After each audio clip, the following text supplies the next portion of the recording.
মাননীয়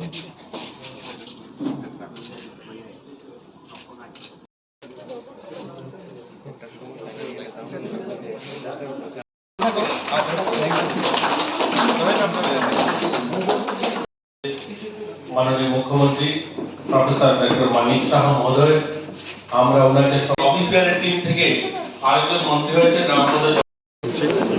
এবং আমি তো সভাপতি আছি, তো সভাপতি হিসাবে আমাদের পিরিয়ডিক্যালি এই ধরনের সভা আমরা প্রায়শই ডাকি।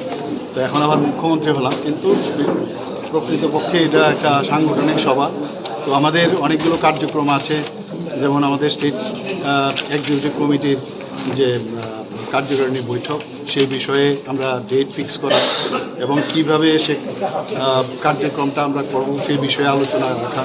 বিভিন্ন ডিস্ট্রিক্ট থেকেও ডিস্ট্রিক্ট প্রেসিডেন্টরা এসছেন, তো সেই বিষয়ে একটা বিষয়। দ্বিতীয় বিষয় হচ্ছে আমাদের প্রশিক্ষণ, যে স্টেটের বাকি সেই বিষয়ে আলোচনা করা। আর কিছু কার্যক্রম সেন্ট্রাল থেকে আমাদের দিয়েছে, সেইগুলো আমরা কীভাবে কমপ্লিট করব, কীভাবে করা যায় সেই বিষয়ে আলোচনা। মূলত সাংগঠনিক বিষয়ে আলোচনা করার জন্য আমরা আজকে এখানে। শোনা যাচ্ছে যে আজকে বাই ইলেকশন ঘোষণা হতে পারে, কতটুকু প্রস্তুত?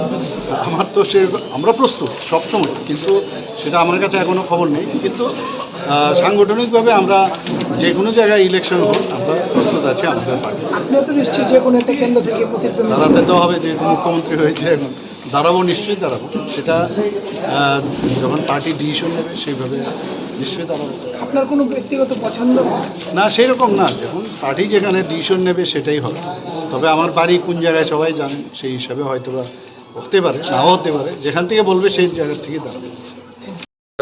স্টেট অফিস বেয়ারার, মোর্চা প্রেসিডেন্ট এবং জেলা সভাপতি সাধারণ সম্পাদকদের নিয়ে আজকে আমরা সাংগঠনিক বৈঠকে মিলিত হচ্ছি।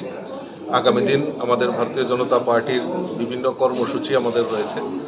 স্টেট এক্সিকিউটিভ মিটিং থেকে শুরু করে পৃষ্ঠাপ্রমুখ সম্মেলন এবং নানাবিধ কর্মসূচি আমাদের মধ্যে রয়েছে। তো এই কর্মসূচিগুলি সার্থক রূপ দেওয়ার জন্য আজকে আমরা সাংগঠনিক বৈঠকে আমরা সবাই মিলিত হচ্ছি।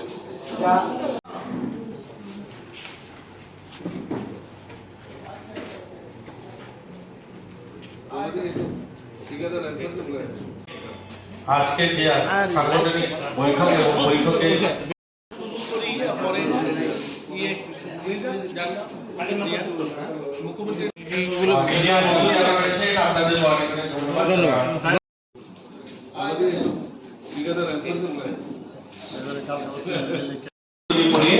আমরা সম্বর্ধনা মোর্চা সভাপতি প্রদেশ, জেলা সভাপতি, জেলা সাধারণ সম্পাদক